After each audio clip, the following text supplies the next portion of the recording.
Britain has taken some historic steps back from Brexit, and this is in the first ever summit between the European Union and the UK here in London on Monday. It's not quite a return to the EU, but a reset, as it's been called, not membership but partnership.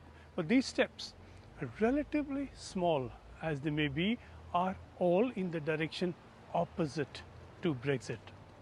So now we have greater ease and fewer checks in agricultural trade, and these are intended to bring an end to long queues and those lengthy checks at the border between the EU and the UK, particularly for food and drinks trade. We have more free movement now for a limited number of under 30s to live and work between the EU and the UK, with quicker transit through e-gates for travellers.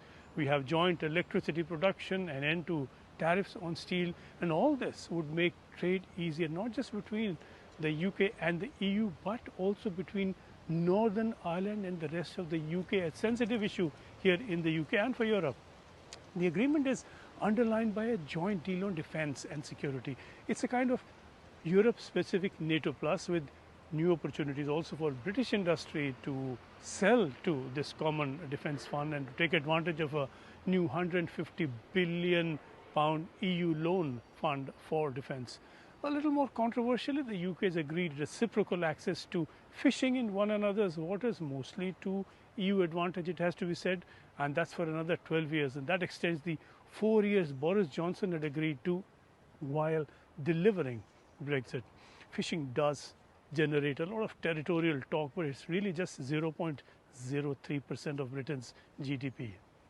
Starmer has been mindful of sensitivities around Brexit, and he made an emphatic point of reminding everyone that the agreement does not breach the three main red lines of Brexit: the single market, the customs union, and free movement of people. So only freer movement for some people, easier trading in some goods. Starmer emphasized that this agreement was only more in the direction of trade deals agreed earlier with India and with the US. So no particular EU leaning here, as he's been trying to project. Predictably, the Conservatives and the opposition Reform Party are calling the agreement a surrender and a sellout. Starmer has said that this is only an instance of serious pragmatism defeating performative politics.